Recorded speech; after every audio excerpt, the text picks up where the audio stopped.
You've skipped breakfast before, pulled a full day on black coffee and I'll be willpower, fine. felt a little foggy, a little irritable, maybe even proud of yourself. But that's nothing compared to what we're talking about today. 7 full days, 168 hours, zero food, just water.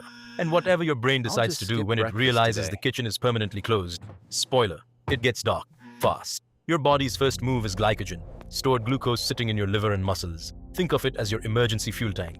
You've got roughly 2,000 calories worth. Sounds like a lot. It isn't. Within just 6 to 8 hours, that tank starts draining fast.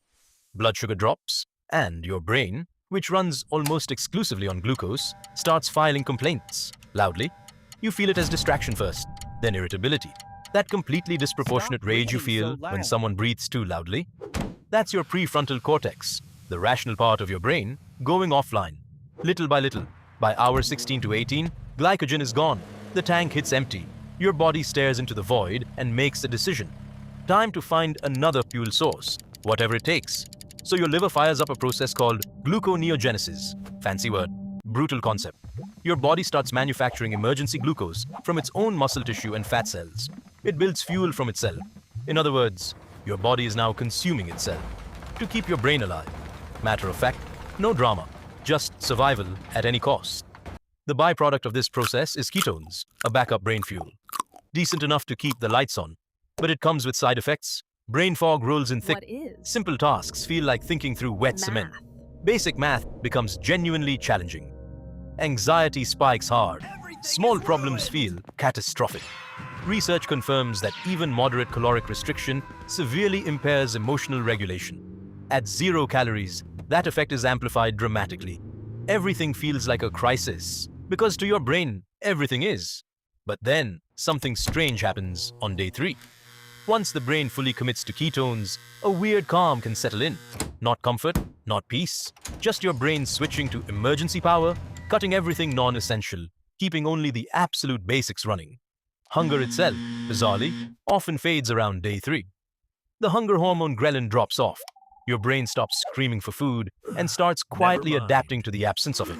The protest ends, not because things are fine, but because the system recalibrates. And then the disturbances begin.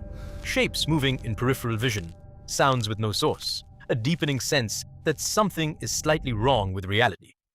Your brain, starved of proper fuel, starts generating noise. Signals misfire. The world stops feeling entirely real. By day 4, memory starts failing in measurable ways. The hippocampus, your brain's memory center, is one of the most fuel-hungry regions in your entire head. Without steady supply, new memories dissolve before they form. You'll have conversations you don't remember having. Decision-making collapses next. The prefrontal cortex, already running on fumes since day 1, is now critically impaired.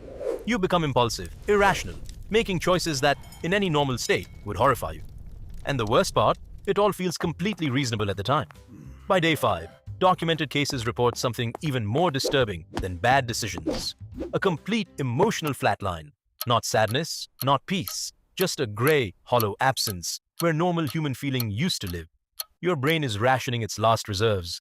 Emotion is expensive. It gets cut first. Sleep becomes fractured and deeply strange.